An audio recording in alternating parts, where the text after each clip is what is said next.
जब हम सत्ता में आएंगे तो किसानों की आय दुगनी करेंगे। ये मेरे शब्द नहीं है और ना ही ये किसी कांग्रेस पार्टी के नेता के शब्द हैं। ये शब्द हैं भारतीय जनता पार्टी के सबसे प्रख्यात नेता, जो कि आज देश के प्रधानमंत्री हैं। नरेंद्र मोदी जी ने चुनाव से पहले जनता से तमाम तरह के वादे किए। मैं उन वादों को दोहराकर आपको बोर नहीं करना चाहता, क्योंकि वो वादे सुन सुनकर आपके भी कानों से अब खून आने लगा होगा।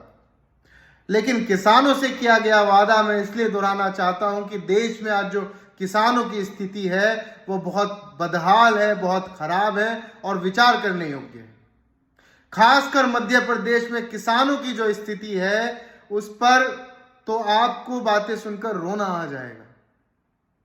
आए दिन ये खबरें सुनने को मिलती है कि किसान रोष में आकर झुलझुलाहट में अपनी फसलों को नदी नालों तालाबों में बहा रहा है, क्योंकि उसको दुगनी आय तो छोड़िए, वो तो बहुत दूर की बात है, उसको उसकी फसल की लागत का मूल्य तक नहीं मिल पा रहा।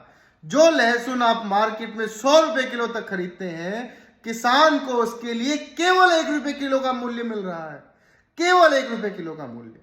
अब ऐसे में क्या किसान उसको बेचना चाहेगा? रोष में, झुलझुलाहट में वो क्या करेगा? वो जाकर उस फसल को या तो तालाब नदी नाले में फेंक देगा या सड़क के किसी किनारे फेंक कर आत्महत्या कर लेगा।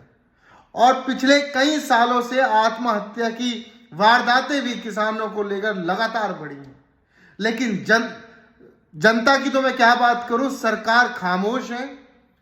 सरकार के मुंह में दही जमी हुई है। ना सरकार को किसानों की आत्महत्या दिखती, ना उनके साथ हो रहा अन्याय नजर आता, ना ही सरकार को यह नजर आता कि झुलझुलाहट में किसान अपनी फसलों को कैसे बर्बाद कर रहा है, जो कि उन्होंने सालों की मेहनत से उगाई थी। किसान की एक्सपेक्टेशन होती है सरकार से कि वो कम से कम दुगनी ना सही उसकी फसल की लागत का मूल्य और ऊपर से कुछ प्रॉफिट किसान को मिले, ताकि वो अपने बच्चों का लालन पोषण कर सके, बीवी को खिला सके, अपने परिवार को बढ़ा सके, बच्चों को अच्छी शिक्षा दे सके। लेकिन यहां तो किसान को उसकी लागत का मूल्य नहीं मिल रहा। बैल की तरह दिन रात, धूप बरसात तूफान आंधी, 24 घंटे किसान गधों की तरह खेतों में लगा रहता है, और उसकी मेहनत का उसको फल क्या मिलता है? 1 रुपए किलो